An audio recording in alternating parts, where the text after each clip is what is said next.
Bien, bah écoutez, tout le monde n'est pas encore arrivé, mais on va démarrer parce que les gens prendront en cours, ce n'est pas grave. La soirée va se prolonger, comme vous le savez, après notre conférence. Oui, Newton, mets-toi là. Vous pouvez vous mettre assise à côté de lui, il n'y a pas de souci. Tu te mets où tu veux, Newton. Il y a de la place encore. De toute façon, tu vas venir ici, toi, bientôt, dans 2 minutes. Voilà. Donc, ce soir, c'est l'Afrique. Enfin, c'est plutôt les relations entre l'Europe et l'Afrique. Comme vous le savez, ou la France et l'Afrique, elles sont tendues. En tout cas, pour ce qui concerne l'Afrique de l'Ouest, nous aurons une conférence sur ce thème bientôt. Mais avant, je voudrais vous dire un petit mot, d'abord de remerciement. Comme vous le savez, j'ai perdu un de mes fils, Gilles Fischer. Il avait une leucémie et ça a duré 1 an et demi. On a eu la chance de pouvoir l'accompagner jusqu'au bout. Je crois qu'il a eu une fin de vie heureuse à la maison. Et bien sûr, nous étions dans l'acceptation, ce qui l'a aidé et ce qui l'a autorisé à partir apaisé. Je suis un peu émue, vous ne m'en voudrez pas. Vous avez dû recevoir d'ailleurs l'hommage qu'on lui a rendu. Je ne vais pas vous le lire ce soir, bien sûr, mais je voudrais qu'on ait une petite pensée pour lui et qu'il soit encore un petit peu avec nous. Il venait de temps en temps au cercle cinéphile. Il était venu à la soirée Russie-Ukraine. C'est là qu'on a appris qu'il était malade, d'ailleurs. Et puis, il suivait toutes nos soirées par vidéo parce qu'il trouvait que cette initiative était formidable. Donc, en sa mémoire, en son honneur, en son souvenir, et puis par amour, évidemment, je voudrais vous passer un petit morceau de sa composition qui lui ressemble, Diablerie. Donc, vous verrez, c'est sympathique. Donc, on ne va pas pleurer non plus ce soir, on va essayer en tout cas. On va rester content. Et puis, en pensant à lui, je suis sûre que, je ne sais pas s'il nous entend, il a dit qu'il avait rejoint l'âme du monde. Alors, ma foi, peut-être qu'il est avec nous ce soir. Donc, si, Guillaume, tu peux passer la chanson, je vais aller l'écouter avec vous et puis je reviendrai appeler nos invités pour la conférence.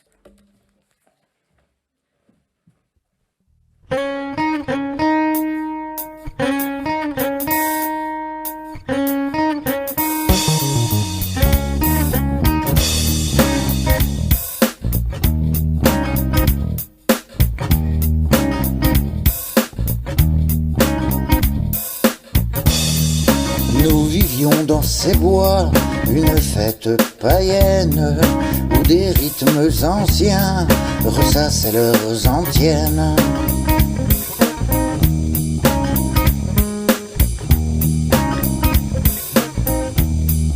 Diablerie, ivre de produits interdits, riant comme des baleines, de protoxyde d'azote, nous enflions nos haleines.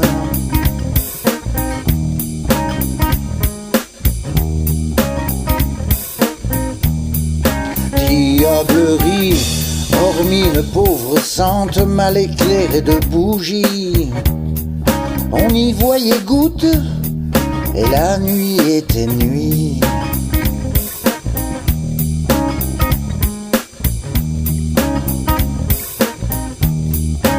Diablerie, parmi les jeunes moroses qui se parfument à la bière, peu nombreux sont ceux qui osent s'amuser loin des réverbères.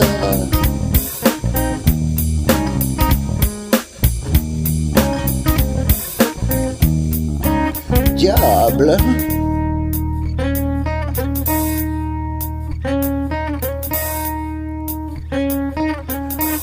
le diable seul sait.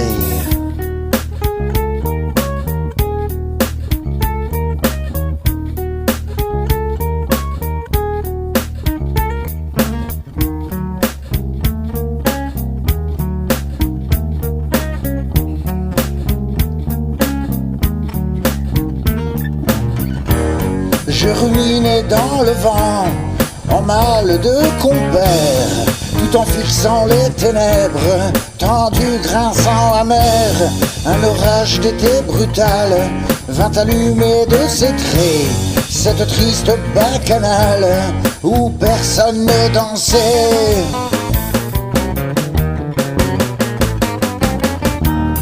Alors dans un éclair blanc, au milieu des ombres, des arbres et des probables chimères, diablerie, mamselle mouillant ses pantoufles, cul de femme accroupie, vision qui me dans sa blancheur arrondie.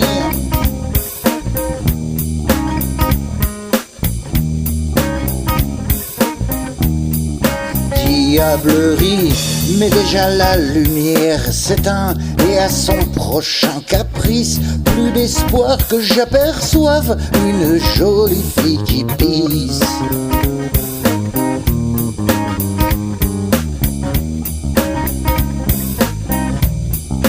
Diablerie.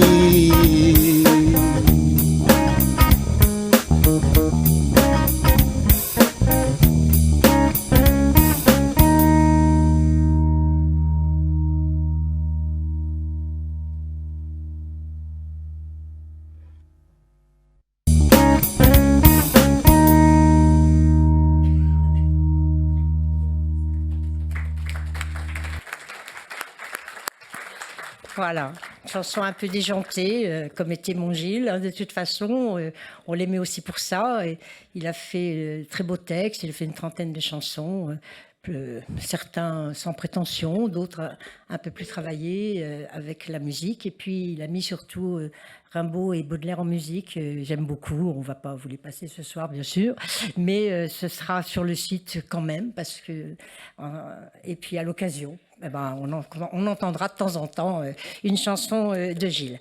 Voilà, donc on revient à notre soirée. Donc merci de mettre le slide sur la conférence. Donc, pardon ? Ah, c'est à moi de le faire. Ah ben voilà. Merci Guillaume, excuse-moi. Voilà, donc pour cette soirée, nous avons la chance d'avoir, je vais les appeler un par un, Newton Ahmed Bari. Donc Newton, c'est un grand journaliste burkinabé. Il a fait toute sa carrière dans le journalisme. Il a créé d'ailleurs il a créé un journal, l'événement au Burkina Faso, un pays cher à mon cœur, comme chacun sait, puisque j'ai un autre fils qui est burkinabé et qui a d'adoption et qui a des petits-enfants burkinabés, donc je suis grand-mère de petits burkinabés, voilà, et on a beaucoup travaillé au Burkina Faso et on avait lancé les entretiens eurafricains d'ailleurs à Ouagadougou en 2015 et nous avons organisé le premier grand colloque à Ouaga juste au moment des attentats au mois de janvier. Je salue mon ami Jacques Bosque qui était déjà de l'aventure avec nous à ce moment-là. Et le gouvernement nous avait déconseillé de tenir le colloque pendant les attentats et on a dit quoi. Pour Charlie, tout le monde manifeste à Paris. Nous, on ira à Ouagadougou. On attendait 300 personnes, on en a eu 500 et on a travaillé sous l'affiche « Nous sommes tous burkinabés ». Et c'était formidable et on a lancé les entretiens africains et après il y a eu des éditions à Paris, à Dakar et ailleurs, et Bamako, Cotonou, etc. Donc, et on a créé un festival de cinéma africain avec Jacques, mon fils Yvan, qui n'est pas encore arrivé mais qui devrait l'être. Et on présentait une trentaine de films africains en France et en Afrique parce qu'on s'est aperçu que les Africains ne connaissaient pas leur cinéma et pour cause. Pas beaucoup de salles, un cinéma ambulant, mais enfin qui ne pouvait pas tout faire, malgré les gros efforts, évidemment, de nos amis Kadi et autres, je ne me rappelle plus de son prénom, de notre ami burkinabé. Donc, en tout cas, voilà, Newton, on en dira plus, enfin, je le dis tout de suite, il est aujourd'hui en France. Il n'est pas assigné à résidence en France, hein. Mais il n'a pas le droit de repartir au Burkina. Enfin, il n'a pas le droit. Il aurait le droit, mais il ne prendra pas de risque. Il est menacé de mort là-bas, compris par le gouvernement militaire. Donc, il nous en dira plus, bien sûr. Et on le remercie. Je crois qu'on peut l'applaudir qu'il soit là. Et puis à côté de lui, évidemment, je vais appeler Nicolas Sureau. Alors Nicolas, vous le connaissez bien hein, maintenant, un partenaire, j'allais dire un vieux partenaire, mais comme vous voyez, le jeune homme qu'il est encore, évidemment, il n'est pas si vieux que ça, mais ça fait quand même une paire d'années qu'on travaille ensemble, depuis la création, je crois, des entretiens africains. Ils sont très fidèles, ils aident d'ailleurs les entretiens africains et le cercle cinéphile, donc je veux leur remercier évidemment. Ils aiment l'Afrique, ils aiment aussi le cinéma à Eiffage, et donc on est très contents. Il est directeur de projet à Eiffage Génie Civil et il multiplie les initiatives en Afrique, mais pas seulement, dans le monde entier. Et puis je dois dire, puisque moi je suis une fan de l'énergie nucléaire, que civile, s'entend bien sûr, que Eiffage vient de gagner le marché pour les 2 premiers EPR2 à Penly, donc un marché qui représente quand même 4 milliards, mine de rien, c'est pas rien, pour les premiers EPR2 qui seront construits. La première pierre devra être déposée 2027. Efficacité française. Bon, mais ça fait rien, c'est bien quand même. Hein, donc bravo. Et puis, et puis Tifing Sissoko, donc où est-ce qu'il est, Tifing. Ah, t'as retiré ton pagne. Ah bah pourquoi? Alors, Tifing, il était arrivé en africain, il est africain, il est malien. Il arrive de Bamako, lui aussi, c'est un grand ami des entretiens africains. Et nous avons dupliqué d'ailleurs notre cinéma à Bamako en 2019. Et on avait fait un tabac d'ailleurs là-bas. Hein, on a réuni 2000 personnes en 5 jours, donc c'était formidable. Et Tifing, par-delà ses activités dans nos réseaux, il est professeur, maître de conférence à l'UPEC, à l'université de Créteil, avec qui nous avons noué un partenariat. Je vois Frédéric qui est arrivé. Et puis, évidemment, à Bamako. Donc, il fait la navette entre Bamako et Créteil pour enseigner. Donc, voilà. Alors, ils sont tous les 3 très différents, mais en même temps, ils ont un point commun, c'est qu'ils aiment l'Afrique. Et puis, nous aussi, on s'interroge beaucoup sur la situation en Afrique de l'Ouest. Hein. On va cibler évidemment notre approche ce soir. On ne va pas prendre la Grande Afrique. Et même en Afrique de l'Ouest, on va quand même s'interroger sur tous ces pays qui ont connu des coups d'État dans la dernière période, c'est-à-dire le Mali déjà, bien sûr pour commencer, le Burkina Faso aussi, le Niger. Et puis, de façon peut-être différente, mais vous nous en direz plus, la Guinée-Conakry et puis le Gabon. Hein. Ce ne sont pas les mêmes coups d'État, il n'y a pas les mêmes conséquences pour les relations entre la France et l'Afrique, entre l'Europe et l'Afrique. Et j'aimerais vous interroger tous les 3. Évidemment, on s'est vus, on a bien préparé la conférence, je leur ai envoyé toute une série de questions. Je vais vous les épargner, bien sûr. Ils les connaissent et c'est eux qui vont nous dire un petit peu comment ils vivent la situation. Qu'est-ce qu'ils peuvent nous apprendre sur ces coups d'État? Pourquoi, d'ailleurs, ces coups d'État comme ça, qui sont arrivés vite? Nous, ça faisait longtemps qu'on alertait le gouvernement de la France qu'il y avait un problème relationnel entre nos États, entre nos pays. L'Afrique se détournait, mais les Français aussi. Il y avait moins d'engagement, moins d'investissement. Et les Africains commençaient à nous trouver plus qu'arrogants, quoi. Hein, quand même, il faut dire les choses. Et bon, on ne nous a pas entendus, on nous a coupé nos subventions, on a dû travailler tout seul. On a continué avec les entreprises, un peu moins avec le gouvernement. Mais voilà. Et aujourd'hui, on arrive à une situation de fracture. Je ne dis pas de rupture, de fracture, en tout cas importante, avec ces pays que j'ai cités, en tout cas les 3, Mali, Niger et Burkina Faso, qui d'ailleurs coopèrent, qui font une alliance entre eux pour se démarquer et de la CEDEAO et de l'Europe, où on refuse d'ailleurs maintenant les missions que l'Europe avait là-bas, et puis bien sûr sortir du G5 Sahel.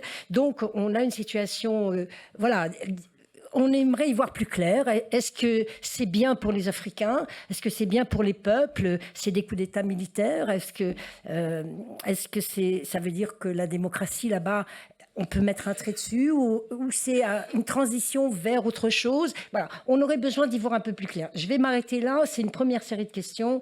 Je vais donner la parole à Newton d'abord. Alors, ou tu viens ici, ou tu prends le micro, il n'y a pas de souci. C'est bon comme ça?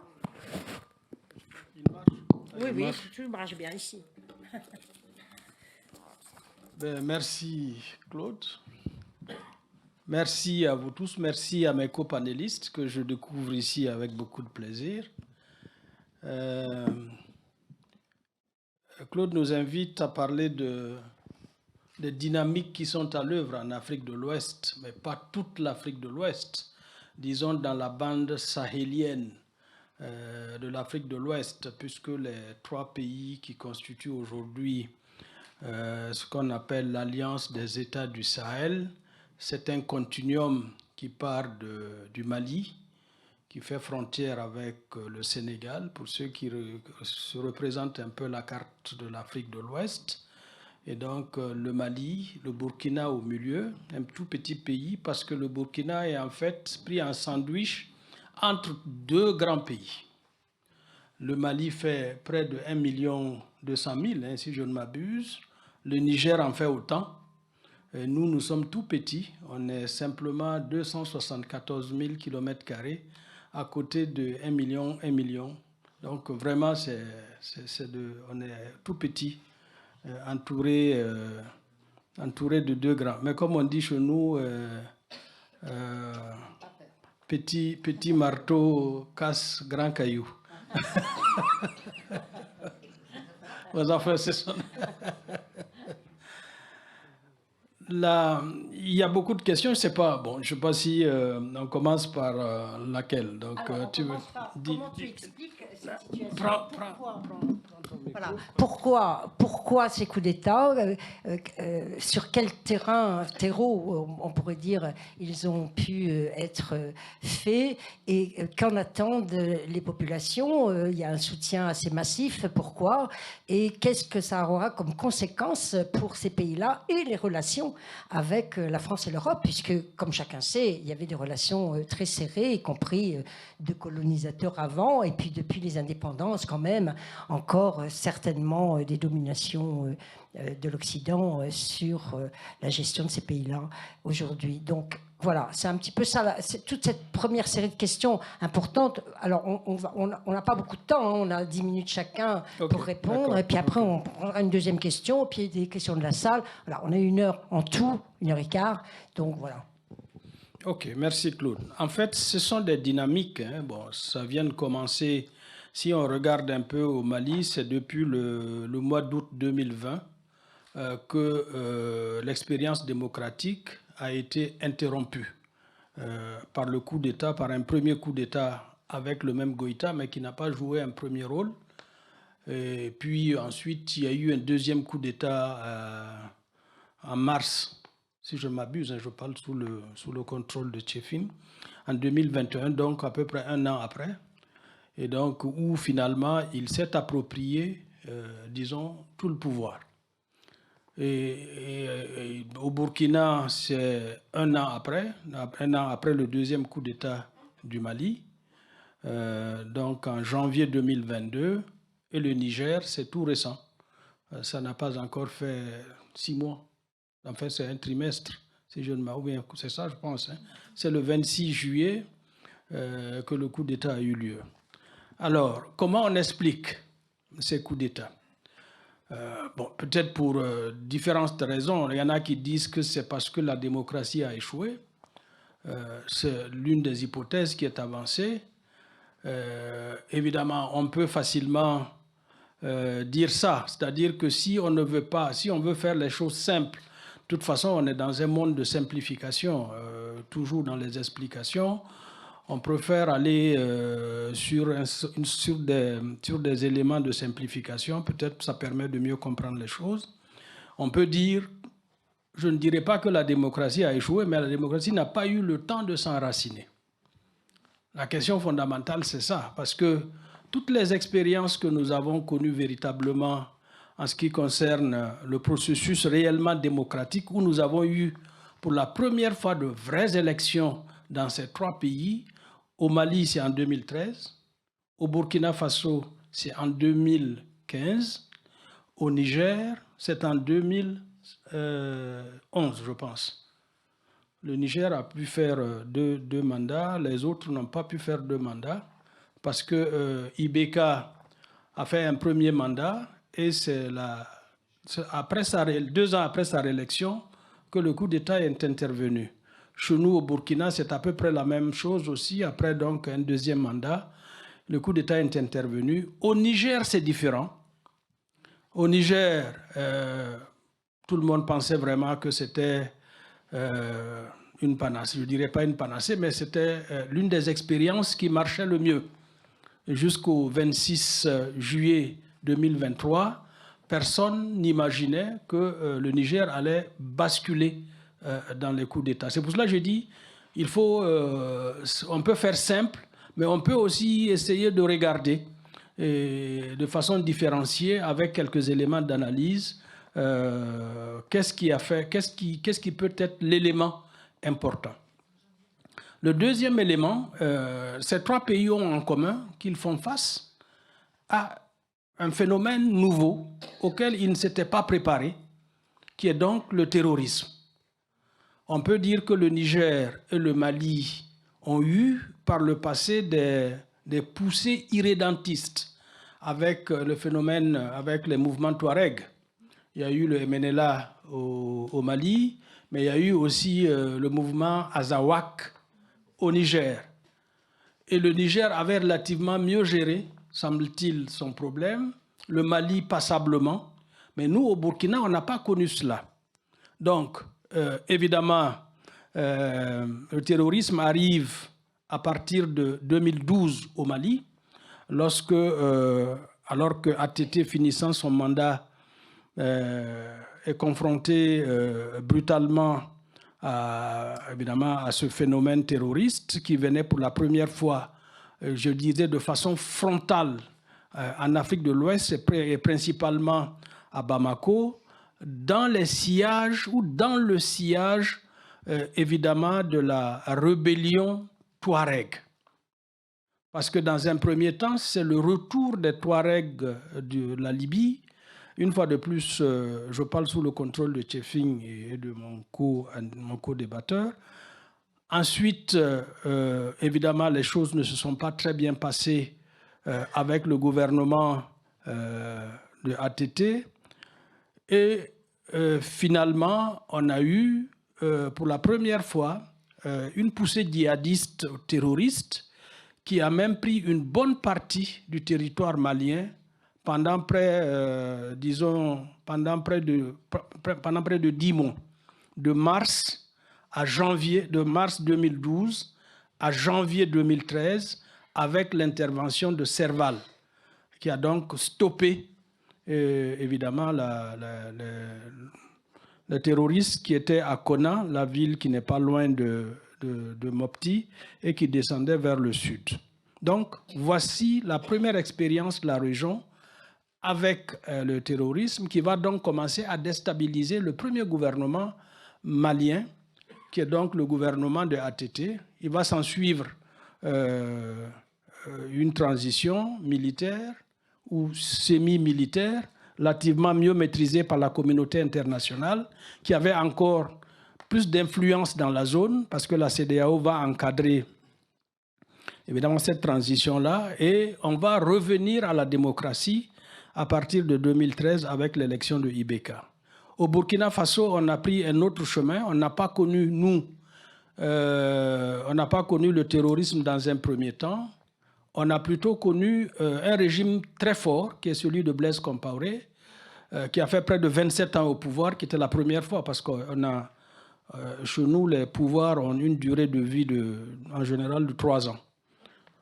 Donc, mais c'était lui qui a fait 27 ans de pouvoir, un pouvoir donc très fort, et il a voulu réviser la Constitution pour ne pas partir, et cela a provoqué une insurrection populaire. Et donc en 2014, il y a eu une insurrection, il est parti, on a fait une transition aussi, et on est vraiment revenu avec tous les atouts de la démocratie, les atours même, je devrais dire, de la démocratie, à partir de 2015. Donc, au Niger aussi, c'est après un coup d'État et après un régime de Tandja qui n'a pas voulu partir pendant longtemps. Il y a eu un coup d'État, puis il y a eu les éléments qui ont permis un retour à la vie démocratique avec l'élection de Issoufou, Mamadou Issoufou, qui a fait donc, lui, qui a pu faire 2 mandats. Voilà donc un peu, grosso modo, du point de vue des évolutions, des trajectoires, là, voilà un peu les éléments qu'on a, mais ces pays ont commencé à se confronter à une nouvelle donne qu'ils n'avaient pas prévue, donc il y a le terrorisme, pour lequel apparemment on n'a pas été, pas apparemment, véritablement on n'a pas été préparé, aussi bien militairement, aussi bien socialement que politique. Donc, tous ces éléments ont contribué à exploser la société et évidemment, comme l'expression en anglais, ce serait to collapse les institutions, c'est-à-dire effondrer les institutions qui venaient à peine de se mettre en place. Donc, est-ce qu'on peut dire que c'est la démocratie qui est défaillante? De mon point de vue, je pense que c'est trop tôt pour en tirer les leçons. Est-ce que, comme on dit souvent, ce sont les gouvernements ou les gouvernants qui ne sont pas à la hauteur? C'est fort probable, parce qu'on était en début d'apprentissage de la démocratie. Et bon, comme on dit, si en 1789, on avait dit que la France était démocratique, évidemment, personne n'aurait parié un copec. Vous avez vécu toutes les péripéties, le retour de l'Empire, etc., etc. Donc, il n'y a pas de voie linéaire, de mon point de vue. Et nos expériences sont tellement courtes, c'est mon point de vue, on peut faire simple, mais à mon avis, il faut encore creuser pour mieux comprendre. Voilà ce que je peux dire.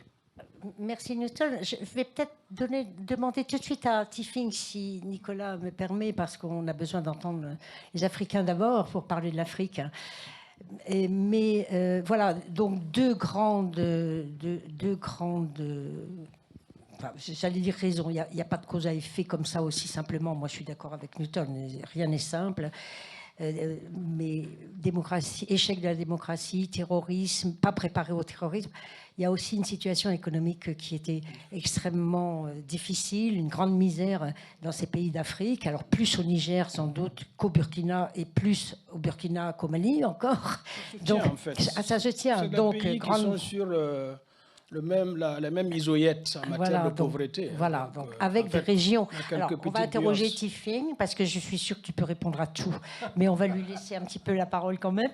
Donc, avec des poches de pauvreté extrêmement importantes, pas seulement de pauvreté, mais analphabétisme aussi, un terreau favorable au terrorisme sans doute, mais aussi un soutien populaire au régime militaire. J'aimerais que tu nous parles de ça, en fait. C'est-à-dire que bon, tout n'explique pas, la situation économique n'explique pas tout, mais, et la deuxième chose, c'est que les peuples ont d'autant mieux soutenu les militaires qu'ils espéraient peut-être un changement et que les États étaient corrompus. Donc j'aimerais que tu nous parles un petit peu de la situation, de la réalité des États très faibles, nous a dit Newton, dans ces pays-là, et en plus corrompus, et en plus n'ont pas su, évidemment, diversifier leur économie ou développer une croissance endogène. Merci beaucoup Claude, merci Barry, cher Newton, merci à vous tous.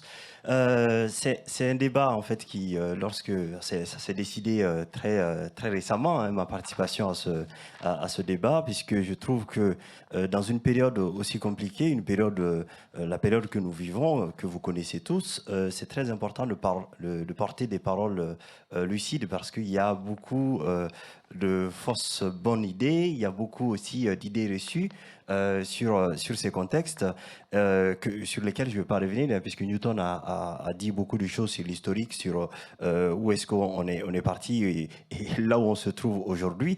Et il y a quelque chose de fondamental, c'est ce que vous posez comme question, c'est la question de la pauvreté. C'est l'idée que ces pays, quand on utilise d'ailleurs une expression chère à Thomas Hobbes, c'est comment ça se fait-il que dans un monde où il y a autant de richesses, que certaines populations en soient encore privées?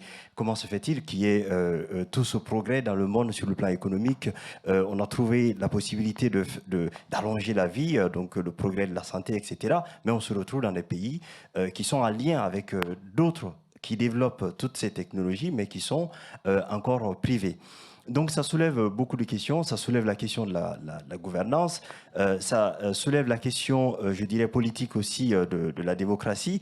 C'est pour cette raison, ces idées reçues, puisque beaucoup de gens, en fait, disent, puisqu'il y a une poussée de coups d'État comme ça dans ces pays, ça veut dire que l'on rejette la démocratie. C'est ce que l'on peut entendre en fait derrière.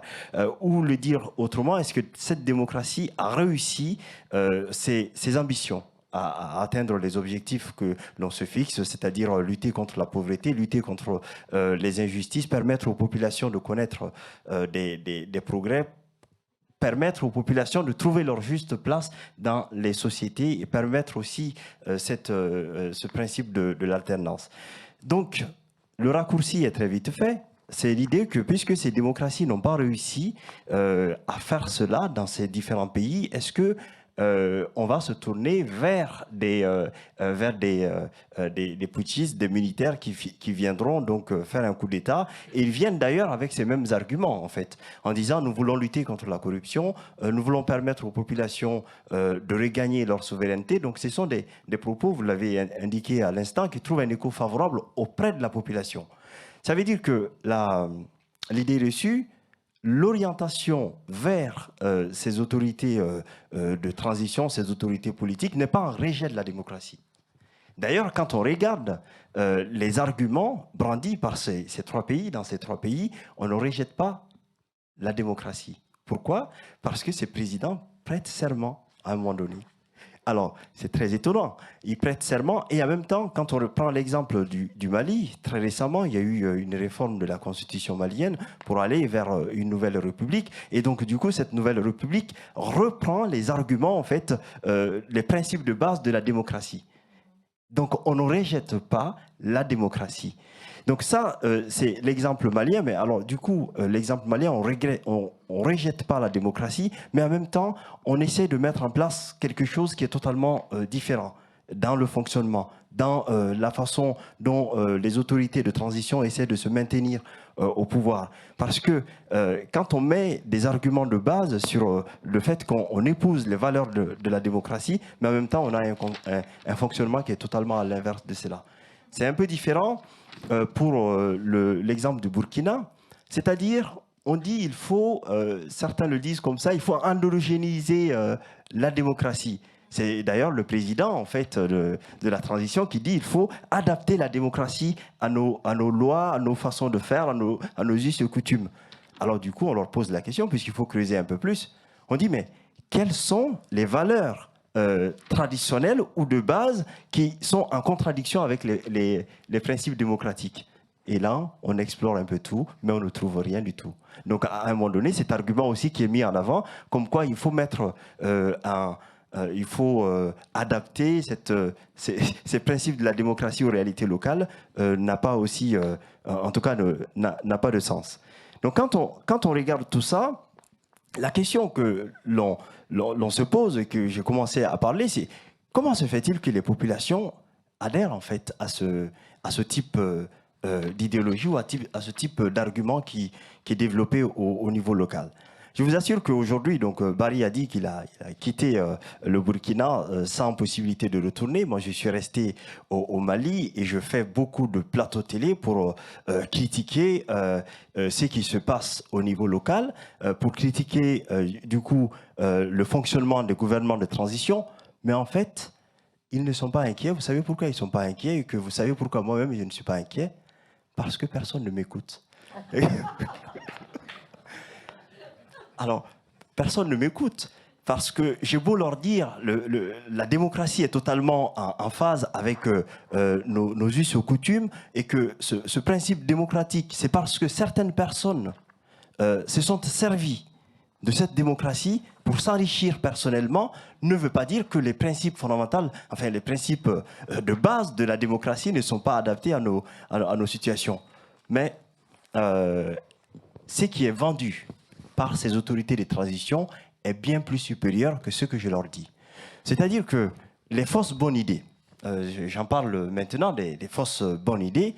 Première fausse bonne idée, c'est de dire que la France est à l'origine de tous les problèmes des Maliens. Bon, c'est facile, c'est un argument qui est facile, c'est un argument qui est entendable. Pourquoi c'est facile et entendable? Parce que n'oublions pas qu'on est dans un contexte, on est dans des populations où 70% de la population n'est pas lettrée, 70% de la population n'est pas passée par des systèmes de socialisation qui leur permettent de comprendre en fait tous les enjeux. Et donc à partir de là, ils comprennent des choses simples, des choses que l'on explique beaucoup plus facilement. Et en même temps, quand on regarde les avancées, quand on regarde aussi certains succès, c'est vrai, sur le terrain militaire, par exemple, quand on regarde... Et donc, du coup, ce sont ces éléments qu'ils brandissent auprès de la population. Regardez tout ça, nous avons raison. Et donc, à partir de là, tout le monde adhère, en fait, à ces idées. En disant que la France, aujourd'hui, on assiste à la remise en cause de beaucoup de conventions qui sont signées. On arrive à l'arrêt des rapports diplomatiques. Alors, vous êtes au courant de tout ça. Je ne vais pas m'étaler sur ce sujet.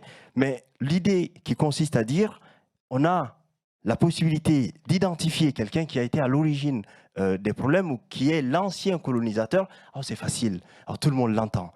Mais par contre, c'est une fausse bonne idée Parce que quand on regarde les rapports, quand on regarde ce qui est en train de se passer, ce qui se passe encore aujourd'hui, certes, il y a des échecs sur le plan politique, d'État à État, mais il y a beaucoup de bonnes idées, de bons exemples, en fait, dans les collaborations entre les sociétés civiles, je parle sur un plan scientifique, les collaborations qui se font entre l'Afrique et la France, sur un plan culturel, les échanges qui se font entre l'Afrique et le Mali, enfin, le Mali et la France, et la France et l'Afrique, eh bien tout ça, en fait, on passe à côté de beaucoup de choses. On passe à côté de ces bonnes idées. Donc, s'il y a eu un échec sur un plan diplomatique entre État à État, cela ne veut pas dire qu'il y a un échec, en fait, sur le plan des liens entre nos deux pays. Je donnerai un exemple là-dessus. C'est qu'il y a 2 semaines, un artiste malien est venu ici au Stade de France, et le Stade de France a été rempli, était rempli en fait. Donc ça fait partie des exemples qui montrent bien que contrairement à ce qui est en train de se passer entre les deux États, les populations sont en lien et des liens très étroits. La preuve, cet exemple, ces entretiens euro-africains participent de ces types de, je dirais, de ces types de liens. Donc ça, c'est pour moi une fausse bonne idée.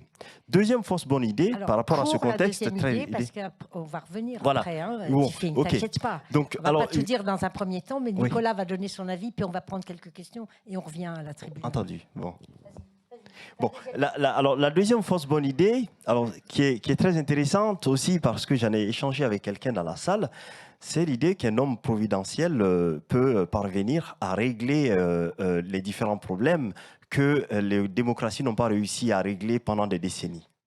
Et en fait, c'est une fausse bonne idée parce qu'il n'y a pas d'homme providentiel. En fait, ces autorités de transition, ces militaires, essaient de montrer cette image d'homme providentiel. J'ai compris le peuple et je vais y répondre.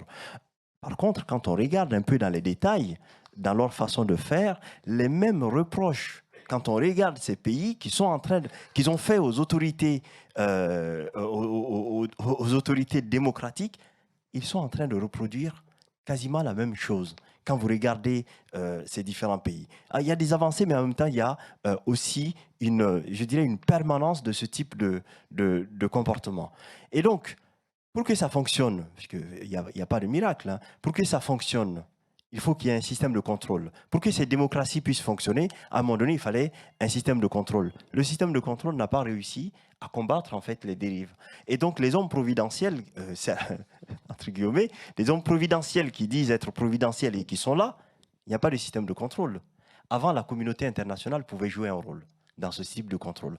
Avant, peut-être même si la France s'y est pris pas toujours de la bonne manière, la France pouvait avoir un regard sur ce type de contrôle. Et donc, du coup, mais bon, parfois, ça n'a pas réussi. Ou les populations qui vont avoir un système de contrôle. Donc, vous avez vu, il y a plusieurs autorités qui peuvent contrôler ou vérifier ou en tout cas empêcher les dérives. Aujourd'hui, qui peut empêcher les dérives? C'est une question à se poser. Oui, merci Tiffany. Alors, je vais... Attendez, c'est pas fini. Hein. Non, ce que je voudrais dire, c'est que effectivement, bon, on reviendra sur cette idée de la dictature éclairée. Il y a quand même un exemple en Afrique que tout le monde a sur les lèvres. Hein. Le Rwanda, c'est une réussite. En tout cas, on aimerait que tous les pays d'Afrique se développent comme a pu le faire le Rwanda après de telles horreurs qui sont développées sur son territoire, avec quand même un dictateur qu'on appelle éclairé, Kagame, mais bon, et qui est aimé et admiré, hein, il faut quand même le dire. Moi, j'étais, même à l'époque de la démocratie au Burkina, les gens regardaient de l'autre côté de la rivière et disaient là-bas, il y a de l'efficacité, et chez nous, il n'y en a pas. Quoi. Pourquoi? Qu'est-ce qui se passe?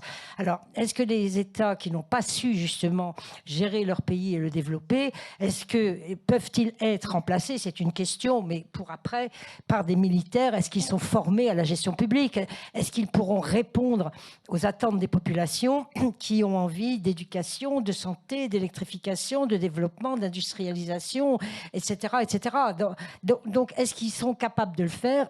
où sont-ils formés dans les mêmes écoles, mais est-ce qu'ils sont capables d'être formés à la gestion publique et d'apporter des réponses de politique publique, ou sont-ils aussi corrompus finalement ou pas, ou est-ce qu'ils sont capables de préparer une transition avec des forces des sociétés civiles dans ces pays-là, mais existent-elles? Où sont-elles? Voilà, moi j'ai envie de poser ces questions. Alors avant de revenir à ces questions, parce que je voudrais interroger quand même Nicolas, il est en Afrique de l'Ouest avec des projets, l'année dernière il nous a parlé de ces projets dans l'eau, que ce soit dans certains les pays d'Afrique. Alors, il n'y avait pas le Mali ni le Burkina, il y avait le Sénégal, et sur la santé, il y avait la Guinée-Conakry, et puis il y a le Gabon.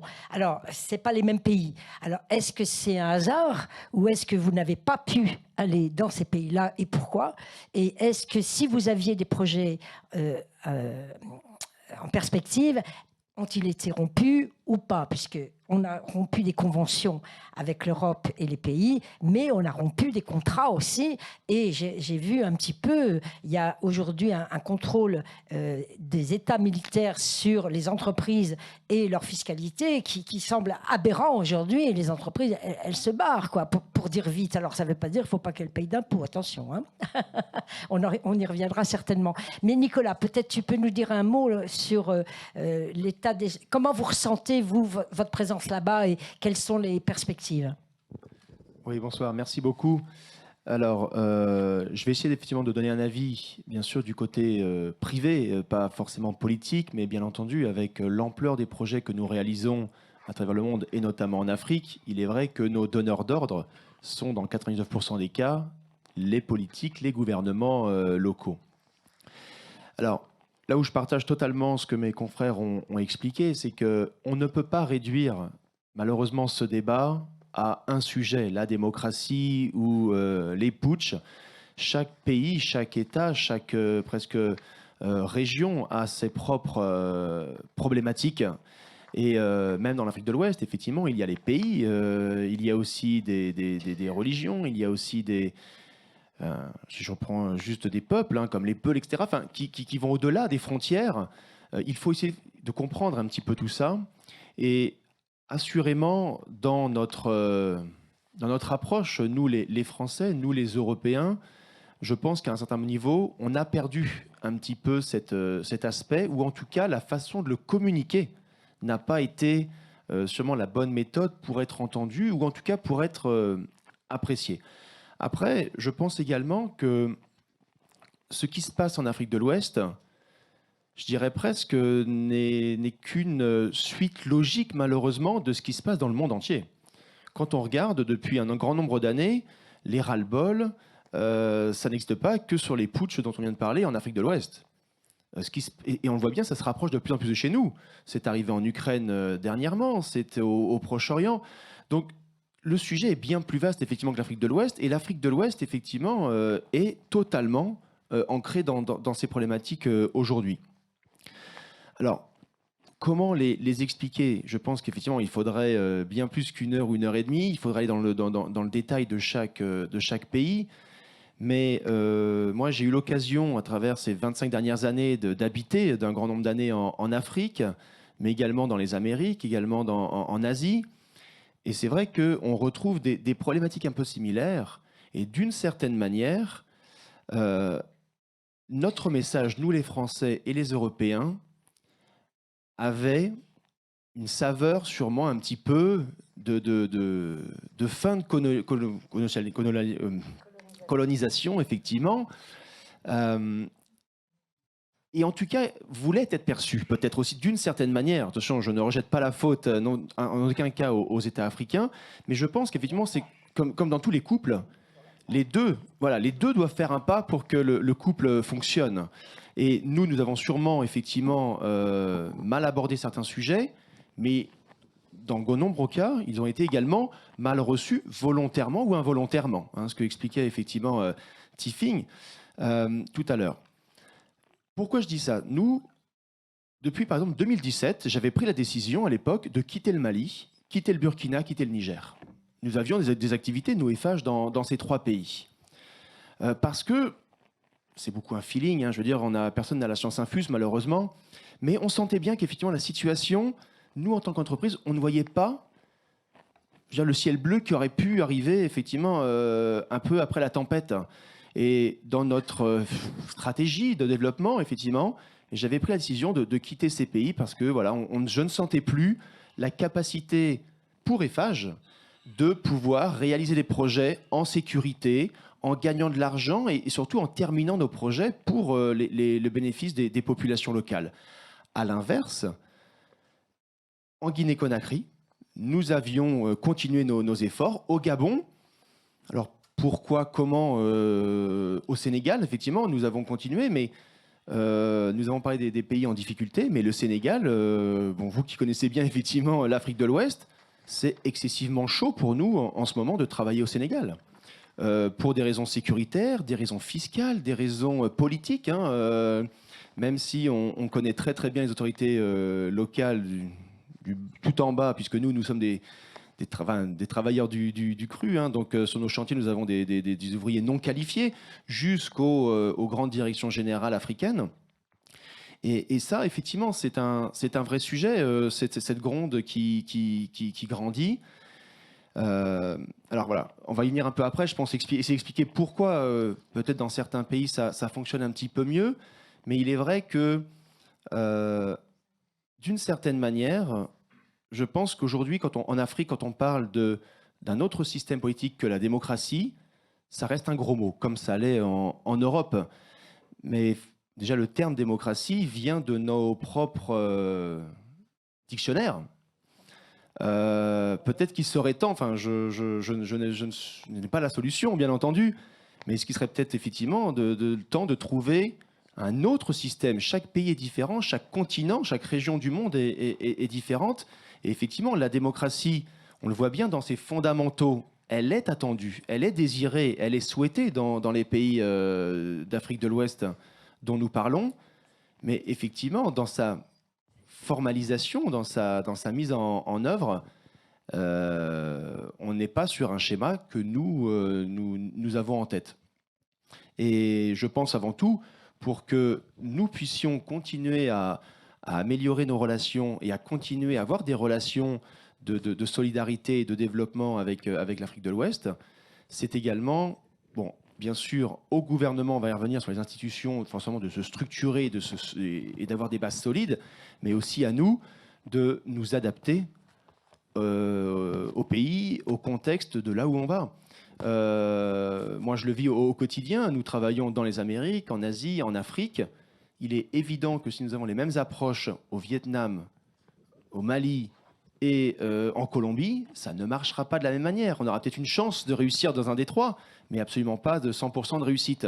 Et donc, il est vrai qu'on avait, je pense, dans le passé, même si ça, je pense, vraiment sur le terrain, ça change énormément, on a vraiment évolué aussi dans cette approche où, quand on dit on s'expatrie dans le pays, c'est qu'effectivement, on vient être accueilli par le pays, et donc c'est à nous de nous adapter aux us et coutumes, aux façons de faire, tout en gardant la valeur ajoutée qu'on est censé apporter à travers cette démarche d'aller travailler dans le pays. Et c'est aussi pour ça qu'ils nous accueillent, pour que nous apportions quelque chose. Et dès l'instant qu'il y a plus ce donnant-donnant, ça restera effectivement compliqué. Et c'est vrai que, je le disais, au Mali, au Niger, et malheureusement, ce sont des pays effectivement que nous apprécions énormément, et nous sommes sollicités tous les jours pour retourner dans ces pays parce que les populations souffrent, et les populations ont besoin d'infrastructures, ont besoin d'eau, ont besoin d'hôpitaux, de cliniques, etc. Mais effectivement, ça reste excessivement compliqué parce qu'on n'a pas réussi à trouver cet équilibre entre ce que nous pouvions donner et comment le donner pour qu'eux puissent le recevoir et le garder, hein, et vraiment se l'approprier. Petite question au passage, avec une réponse de chacun, et puis on va prendre quelques questions de la salle. Alors, si la France et l'Europe quittent ces pays-là, puisque depuis 2017, si j'ai bien entendu, Eiffage, pour ce qui concerne Eiffage, n'est plus ni au Mali, ni au Burkina Faso, ni au Niger, encore un peu au Sénégal, mais si j'ai bien entendu aussi, c'est chaud. C'est chaud au Sénégal, et bientôt au Côte d'Ivoire, à mon avis, c'est un peu comme au Sénégal. Donc, si ce n'est pas nous, qui ? Parce que, est-ce que les Africains vont pouvoir se développer tout seuls, avec leurs moyens ? endogènes, ou est-ce qu'ils ont quand même besoin ou pas de coopération et de développer des partenariats avec d'autres régions du monde pour leur propre développement. Et d'ailleurs, ils se tournent, ne soyons pas dupes, ils se tournent vers la Chine, ça fait longtemps, vers la Russie aujourd'hui, mais là, on a plus... Mais ça, j'interroge Newton et Tiefling, l'impression qu'avec les Russes, c'est plus de l'ordre du militaire, les coopérations qui se fondent aujourd'hui, enfin sur une base plus militaire, ou d'autres pays, puisqu'on a vu que les pays d'Afrique ont rejoint les BRICS, certains pays d'Afrique ont rejoint les BRICS, et que certains pays des BRICS, y compris l'Arabie Saoudite d'ailleurs, commencent à venir, parlent des routes, c'est pas de la soie, mais je ne sais plus comment ils l'ont appelé d'ailleurs, le passage c'est l'Afrique. Hein. Donc il y aura de toute façon des coopérations qui vont se mettre en place, ou des partenariats importants, parce qu'il faut trouver les moyens et les investissements, et qui seront les investisseurs demain pour enfin, j'allais dire, électrifier l'Afrique pour qu'elle puisse transformer ses richesses. On assiste aujourd'hui à des nationalisations de certaines richesses, Burkina Faso, les mines d'or, mais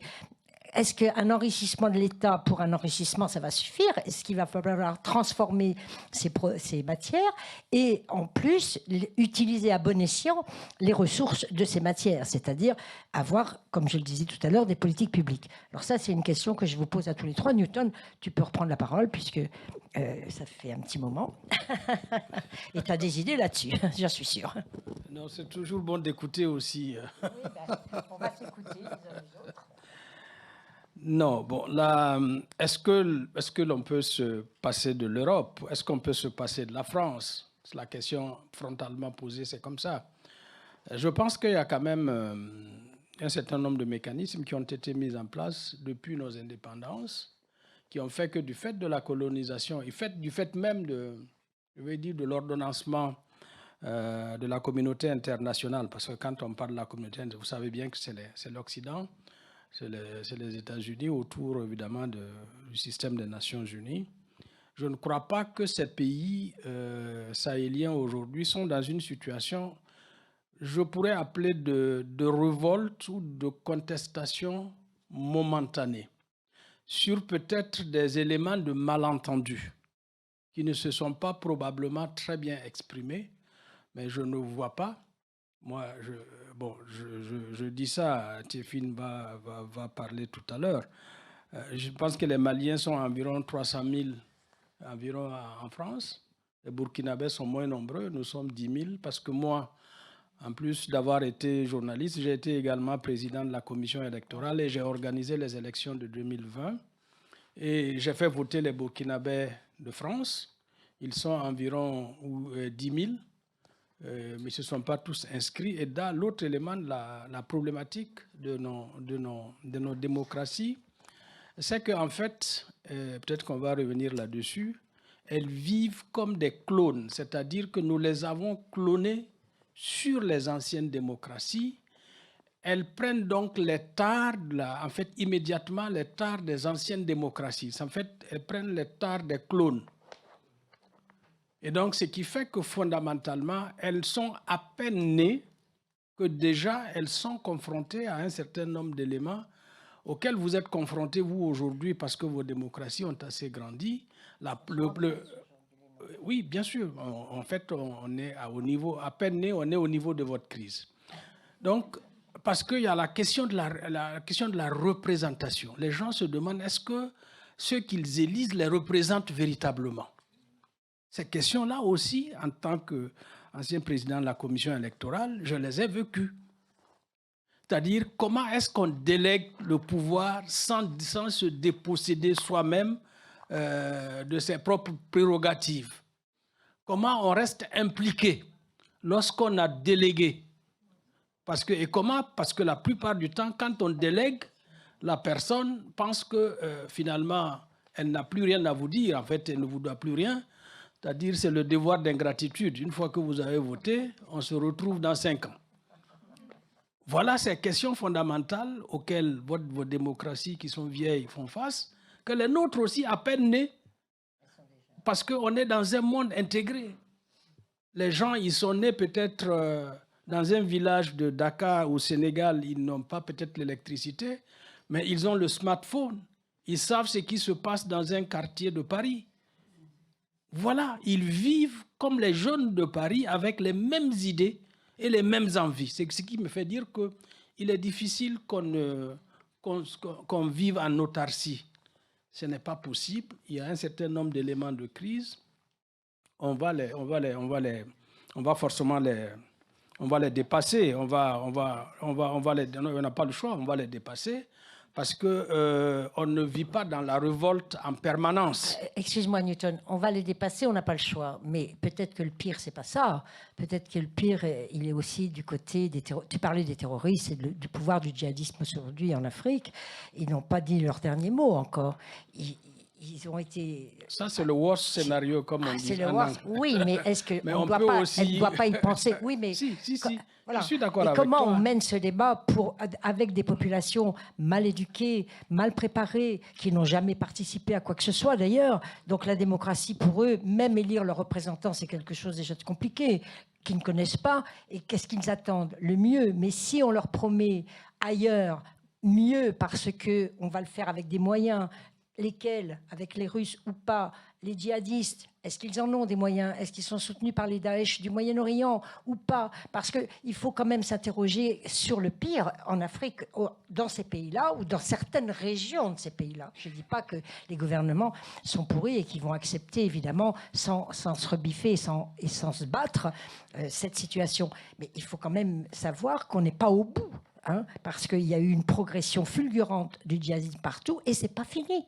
Et c'est pas fini. Tiffing, peut-être quelques mots là-dessus. Alors, juste... Non, mais le père m'a coupé, donc laisse-moi terminer. Parce que voilà, ça fait 5-6 minutes, et chacun 5-6 minutes. Allez, encore 2 minutes. Non, en fait, je suis totalement... je veux dire, je suis d'accord avec ce que tu dis, avec des nuances. Hein. Ce que j'ai voulu dire, ce n'est pas qu'on ne faut pas considérer le worst scénario. Il faut le considérer. Il y a les éléments qui se mettent en place pour dire qu'il est probable qu'ils se produisent. Je vous donne un exemple. Il y a 10 ans, nous avons fait au Burkina Faso ce qu'on appelle une projection sur 50 ans. Et en termes de ce qu'on appelle le Burkina en 2050, Burkina 2050. Et dans cette projection-là, on a parlé vraiment, c'était des éléments très bien développés, mais il y avait juste un petit paragraphe d'une dizaine de lignes où on avait abordé le worst scénario, c'est-à-dire sous une thématique évidemment tirée de la langue du terroir.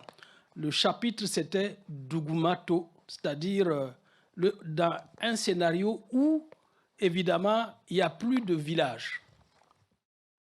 Le scénario, on envisageait aussi un scénario catastrophique où on pourrait se retrouver dans une situation où Dougumato, c'est-à-dire il n'y a plus de village. Mais ce n'était pas développé. Parce que, évidemment, comme on dit, chacun pense que le pire n'est jamais certain. Ni le meilleur. Bon, le meilleur, on pense toujours. Mais finalement, on est aujourd'hui dans ce scénario-là. Quand vous regardez le Burkina Faso, il n'y a plus de village. Il y a 3 millions d'immigrés. Oui, la majorité des villages ont été chassés.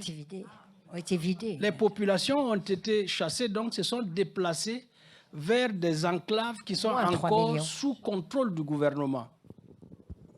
Donc on est dans ce... C'est pour cela que je disais, et l'autre élément, je ne vais pas être long dessus, et on pourrait revenir là-dessus, c'est vrai qu'il y a un désir de démocratie, mais on aurait tort de ne pas reconnaître aujourd'hui quand même qu'il sourde parmi les populations qui soutiennent les militaires, qui sont pour l'essentiel constitués des gens qui ont été instruits en Arabie Saoudite par le wahhabisme et qui ne se reconnaissent pas dans la démocratie et qui ne se reconnaissent pas dans la liberté parce qu'ils font des assimilations ou des raccourcis en disant quand on dit liberté, c'est évidemment, on veut ressembler à l'Occident, liberté, c'est donc l'homosexualité.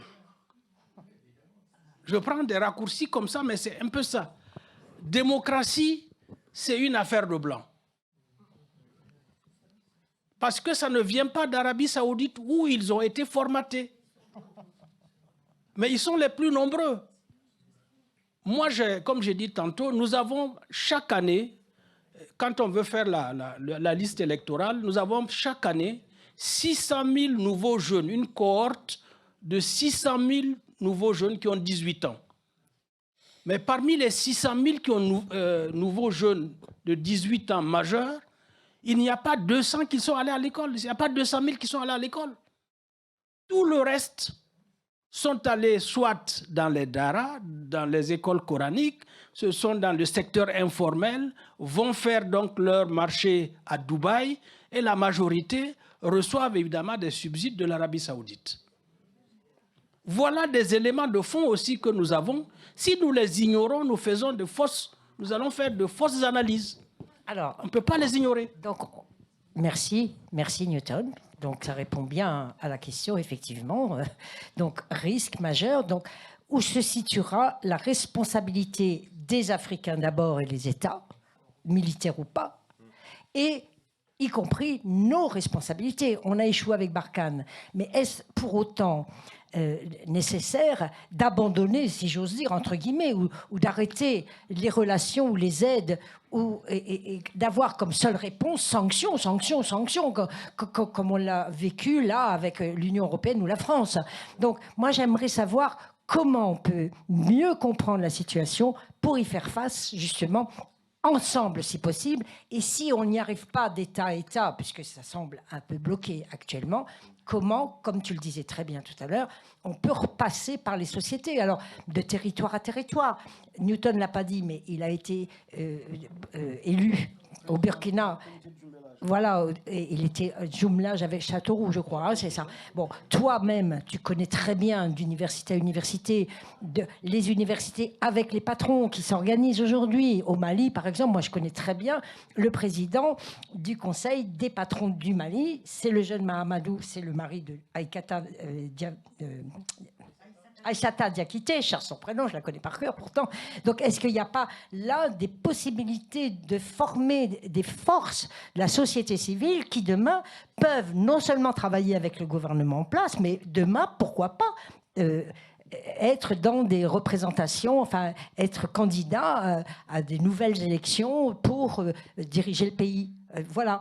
Alors, moi, après, sur la démocratie, le vote et tout ça, on ne va pas y revenir. Je pense que c'est moins notre débat aujourd'hui que de voir comment on peut faire face à cette situation dramatique et quel serait le rôle aussi des entreprises privées, mais pas seulement africaines, bien sûr, parce qu'elles ne sont pas assez nombreuses, mais européennes et françaises. Alors, tous les deux là-dessus. Et puis, vous m'en excuserez, mais on avait dit qu'on prendrait peut-être quelques questions.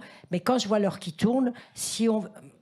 Voilà, on ne fera pas tout ce soir, on l'a dit, ça méritera beaucoup de débats, mais pourquoi donner envie, avec cette conférence, d'organiser, pourquoi pas, une autre rencontre, un colloque, quelque chose comme ça, et puis faire mûrir un petit peu les idées, parce que, comme disait Newton aussi,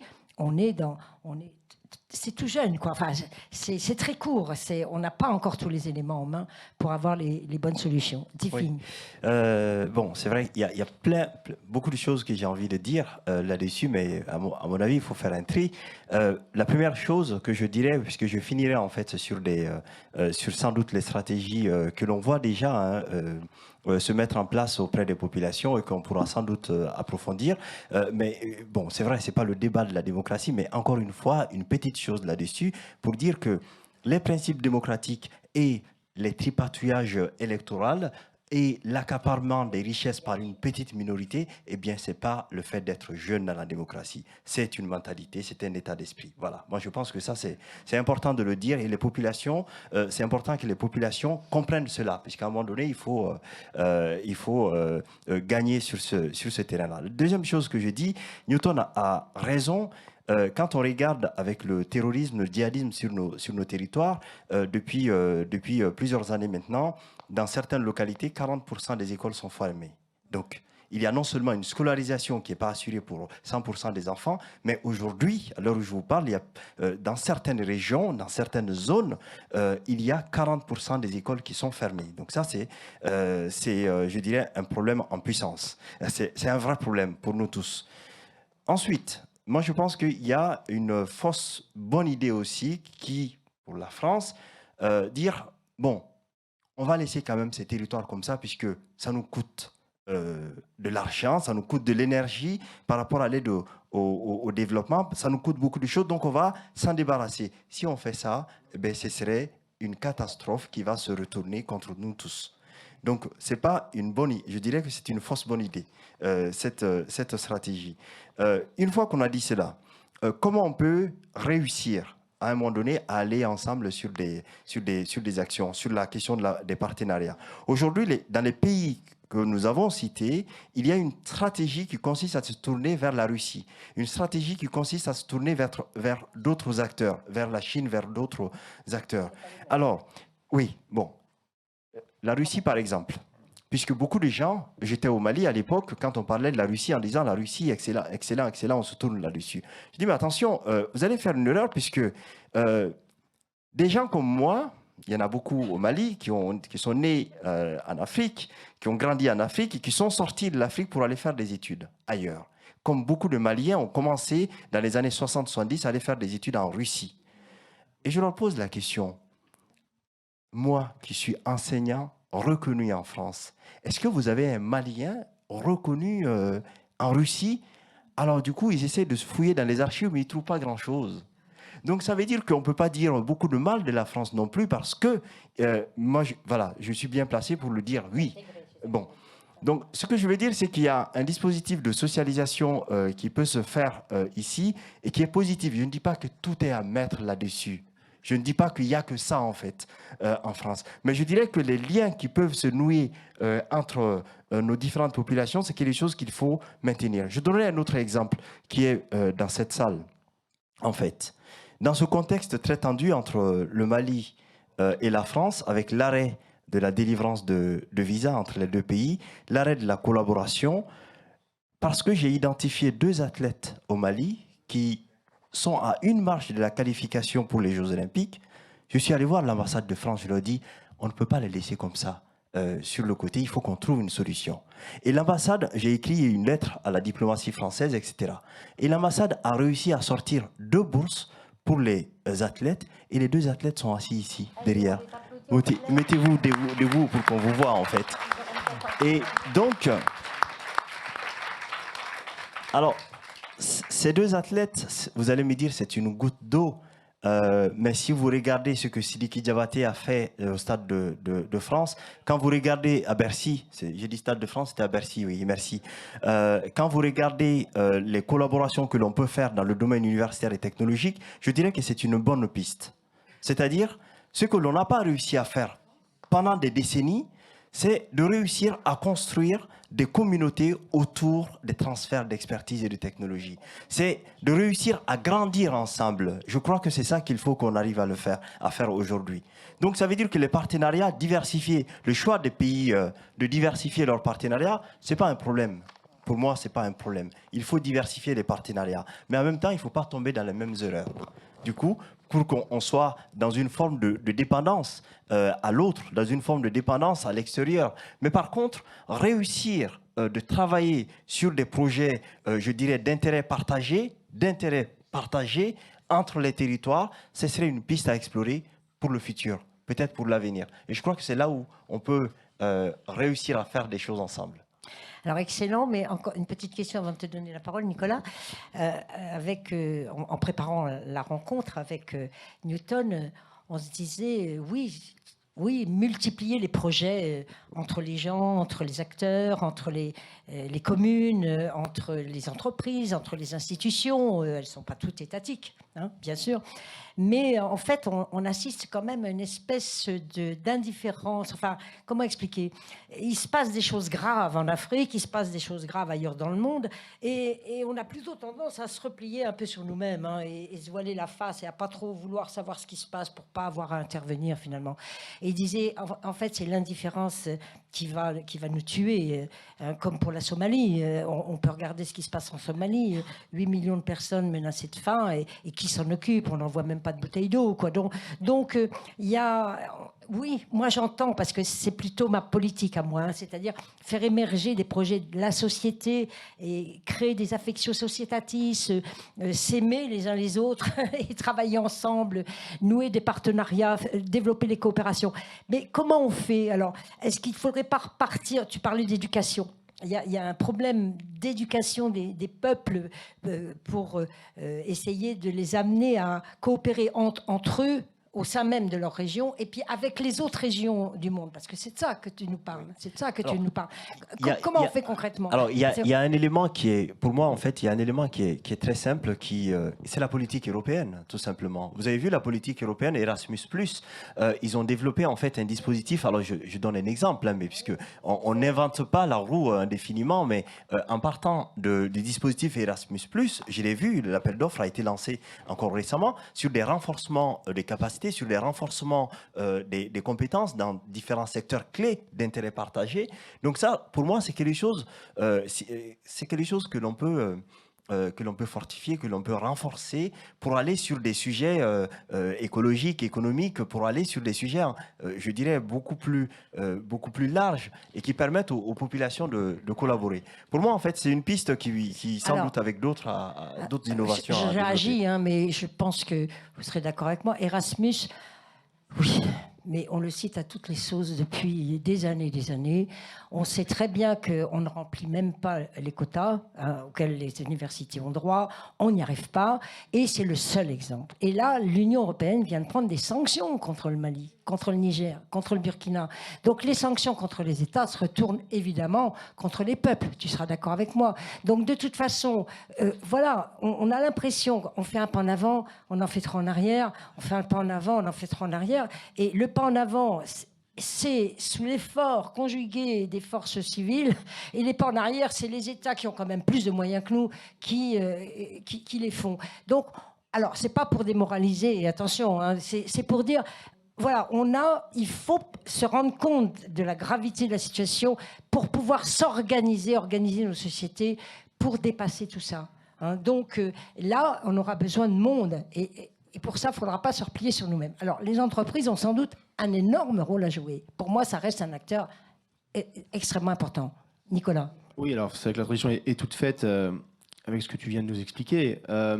Déjà, chaque système politique et social d'un pays est fonction de l'histoire du pays. Chaque pays est différent, et donc son histoire est différente, et donc son futur est différent. Nous, en France, en Occident, on parle d'égalité. En Afrique de l'Ouest, ils parlent plus d'équité. Et c'est exactement... ce terme, quand il m'est dit en Afrique par un président de la République, par un Premier ministre, par un ministre, pour me dire c'est ça que je veux faire de mon pays, et je le sens sincère, on continue d'avancer. Lorsque le mot ne vient pas, ou il n'y a pas de sincérité dans ce mot, on quitte le pays, comme j'expliquais tout à l'heure. Ce sont des feelings, hein, des fois, les entretiens ne durent pas 3 jours, hein, donc parfois c'est en quelques minutes, quelques dizaines de minutes où il faut sentir cette volonté, mais ça c'est véritablement indispensable. Et pour conforter ce que tu dis, parce que j'en suis convaincu, je prends un exemple de la Guinée-Conakry. La Guinée-Conakry, nous y travaillons depuis une dizaine d'années, et puis depuis 2017, nous avons développé des hôpitaux, sachant que les derniers hôpitaux construits datent effectivement de la colonisation, donc il y a plus de 60 ans en Guinée. Donc grossièrement, personne n'a construit un hôpital en Guinée. Enfin, aucun Guinéen n'a assisté à la construction, ou a participé à une construction. Donc c'est quand même effectivement un vrai challenge. Qu'est-ce qui a fait que ces hôpitaux ont pu voir le jour et la construction a commencé? C'est que nous aussi, entreprises, nous avons abordé le sujet différemment. Et c'est là où je disais tout à l'heure, il faut aussi que nous, on se réinvente. On ne peut pas rester dans dans nos chaussons des années 60, 70, 80, à construire de la même manière. Nous, Eiffage, nous sommes une société de construction. On ne sait pas faire grand-chose d'autre, alors c'est vrai que généralement, on construit. Mais comment on a pu emmener au bout la construction de ces 4 hôpitaux? C'est que nous n'avons pas construit un ouvrage. On a construit un système médical. C'est-à-dire que quand on a réfléchi à comment construire, pourquoi construire les hôpitaux de telle manière, combien d'étages, est-ce qu'on fait ceci, est-ce qu'on fait cela, quel type de médecine, nous avons interrogé et nous avons été soutenus et surtout, ils nous ont rejoints, les médecins guinéens, bénévolement, qui sont en France, au Sénégal, en Côte d'Ivoire, nous ont rejoints, effectivement, la société civile, pour nous aider en fait à faire aussi l'inventaire des compétences du pays. Et là, ça va bien au-delà, toute cette réflexion qui a duré 5 ans, a été bien au-delà de la construction pure d'un hôpital. On aurait pu le faire comme on en fait en France, et ça n'aurait jamais été exploité, ça n'aurait jamais été rempli à 20%. Donc aucun intérêt d'avoir investi des centaines de millions d'euros dans des hôpitaux qui n'auraient pas donné satisfaction et changé la donne d'un pays. Et pour vous dire, donc, on a commencé par 2 hôpitaux. Et quand j'ai rencontré le président de la République, il m'a dit « J'ai 4 régions dans mon pays. Je ne peux pas faire 2 hôpitaux. J'en veux 4. Il me faut l'équité dans mon pays. C'est hors de question de faire à droite un hôpital comme ci, à gauche un autre hôpital. » Donc, donc les 4 hôpitaux sont nés de cette dynamique-là. Et avec toute la réflexion qui avait été menée pendant des années. Et nous avons un contrat, pourtant, comme je vous dis, nous ne sommes que constructeurs, mais un contrat de 3 ans avant même le début de la construction pour accompagner le gouvernement, pour identifier leurs compétences et donc concevoir les hôpitaux en fonction de ça. Un exemple, ils n'ont pas d'opérateur IRM. Nous n'avons pas prévu d'IRM dans l'hôpital. Par contre, nous avons prévu la possibilité d'étendre et d'améliorer les hôpitaux pour que demain, des IRM soient installés dans des salles blanches de ces futurs hôpitaux. Et voilà, ça, je pense que c'est indispensable aussi pour que nous abordions les sujets différemment. Et on a également emmené à la PHP avec nous pour qu'eux accompagnent le gouvernement et le ministère de la Santé et de l'Hygiène publique guinéen pour, bien après la construction de ces hôpitaux, comment opérer ces hôpitaux-là. Je me suis battu avec le gouvernement français qui nous a accompagnés véritablement dans cette démarche, avec le ministère de la Santé, etc. Mais je me suis battu parce qu'ils voulaient même qu'on aille mettre un système de carte vitale, etc. en Guinée. Et je leur ai dit, je serai le premier à le faire. Mais peut-être que d'abord, mettons un médecin en place, avant de mettre une carte. Et voilà, en fait, je pense que le temps court. Le temps politique n'est plus en phase avec véritablement la démocratie ou son synonyme, puisque, vous l'avez compris, je n'aime pas trop appliquer la démocratie à des pays qui ne sont pas forcément faits pour la démocratie, suivant notre définition de la démocratie. Modèle, oui. Voilà. Et donc ça, je pense qu'effectivement, le temps court joue contre les États, et notamment en Afrique, puisque les échéances politiques ou quelles sont font qu'il le faut aujourd'hui. Et pour revenir donc très rapidement au fait qu'aujourd'hui, certains pays se tournent vers d'autres, effectivement, nous les Français, les Européens de manière générale, Européens au moins de l'Ouest, nous sommes beaucoup trop lents dans nos démarches parce qu'on est sur nos fondamentaux à nous, des administrations où il faut qu'un ensemble de choses soit validé, bien sûr, par l'intégralité, même si à la fin on fait ce qu'on veut finalement. Et ça, le problème, c'est que c'est du temps qui passe, c'est de l'argent, et ce n'est pas en lien, et en tout cas, ce n'est pas la vision que les Africains ont du développement de leur pays. Et c'est là où, malheureusement, j'ai envie de dire, les Russes apportent des solutions, que les Chinois apportent des solutions. Ah oui. Et donc, voilà, c'est malheureusement normal. Très bien. Écoutez, je crois que c'est formidable cet échange. Je voudrais peut-être, sur cette note d'espoir quand même très important, tous les trois, vous êtes des gens optimistes dans l'action, donc optimistes obligatoirement, dire à Nicolas, alors il faut que tu ailles rencontrer l'AIEA. L'AIEA, aujourd'hui, c'est l'Agence internationale de l'énergie atomique à Genève. Ils viennent de lancer les rayons de l'espoir. Les rayons de l'espoir, c'est un projet extraordinaire. On en a parlé ici, d'ailleurs, dans une soirée atomique que j'avais organisée avec eux aussi. Ils ont lancé des souscriptions mondiales pour lever des fonds, pour mettre en place les appareils radiologiques pour justement les IRM et autres, pour essayer de sauver 700 000 personnes qui ont atteint du cancer aujourd'hui, mais qui sont dans des pays qui n'ont pas les appareils médicaux dans leurs hôpitaux. Donc, il y a des fonds en ce moment qui sont en train d'être levés. Si tu as un hôpital, alors il faut les quitter, j'entends bien, donc 4 hôpitaux, il faut les doter tous les 4 de ces appareils, il faut que tu ailles voir l'AIEA, il y a de l'argent, il y a des moyens d'obtenir non seulement les appareils, mais de former les médecins ou le personnel soignant, parce que ça dépasse évidemment les médecins, on le sait, pour installer ces IRM à l'occasion de l'inauguration de tes hôpitaux. Alors, des hôpitaux, voilà, ce serait formidable. Mais si vous me permettez, je voudrais juste une demi-seconde. Je voudrais aussi vous confirmer que nous, les Français, nous ne sommes pas malvenus en Afrique de l'Ouest. Ce n'est pas vrai. Et oui, à travers un certain nombre de sujets, c'est évident. Mais fondamentalement, nous ne sommes pas rejetés de l'Afrique de l'Ouest. Comme je disais, c'est la vision et l'accompagnement que l'on apporte. Quand on l'apporte, je pense, de manière africaine, elle est reçue en tant que telle et nous sommes accueillis les bras grands ouverts. Nous travaillons, nous, énormément avec les sociétés locales, les fournisseurs, etc. Et je peux vous dire que les affaires tournent bien et pour eux et pour nous. Donc voilà, voilà, il faut pas non plus. Voilà, je sais que le sujet est très vaste, mais on a quand même l'impression que la France est très mal vue. Elle est mal vue au niveau politique, mais je veux dire qu'au niveau social, les gens savent faire la différence entre ce que les Chinois et les Russes apportent, et je ne vise personne bien sûr en particulier, mais et les Français. Clairement, on le ressent quand on est sur le terrain. Donc merci en tout cas à ces États. Merci. Alors, on est juste bien dans les temps. Je suis désolée, on va s'arrêter là, mais c'était vraiment très intéressant. On va faire le YouTube, on va faire le replay de cette conférence, et puis on va pointer quelques petites questions pour la prochaine conférence. Je voudrais signaler dans la salle la participation de Bertrand Lépinois. Où est-il, Bertrand ? Il est là. Il est parti. Alors, c'est Alix qui est là. Donc, avec Alix et Bertrand et moi-même, du coup, j'ai été mise dans la boucle. Nous sommes en train de préparer une revue spéciale Afrique de la jaune et la rouge. C'est la revue des polytechniciens, les anciens et les jeunes élites de France, elles aussi, qui tournent un peu dans le monde entier et sur l'Afrique. Et nous aurons l'occasion d'aborder ces questions. Moi-même, je me suis pris ce sujet-là, c'est-à-dire comment renouveler nos relations avec les pays d'Afrique de l'Ouest qui aujourd'hui se donnent l'impression de se détourner de nous ou nous de se détourner d'eux. Parce qu'attention, c'est dans les deux sens. Les investissements, quand on n'y va plus, c'est bien avant les coups d'État. Entre parenthèses.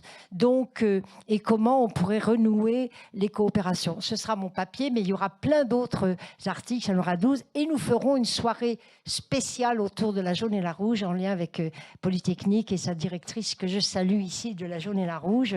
Merci Alix d'être présente, et je vous dis à très bientôt. Mais il y a Eric. Oui, Eric, j'ai vu ton doigt, et je t'ai entendu. Tu vas avoir la parole tout de suite. Eric Bonche.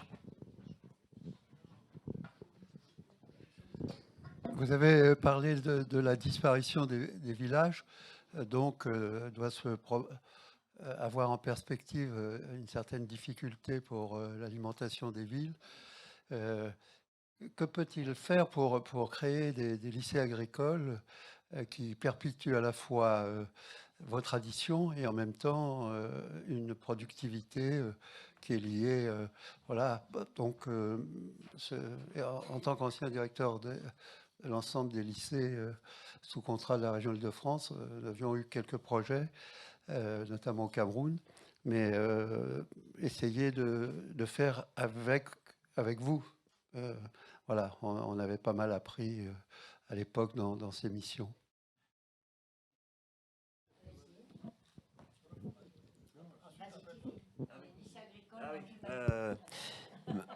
Moi, je pense que c'est aujourd'hui primordial de développer cela. Je suis moi-même comment on peut dire ça, un agriculteur qui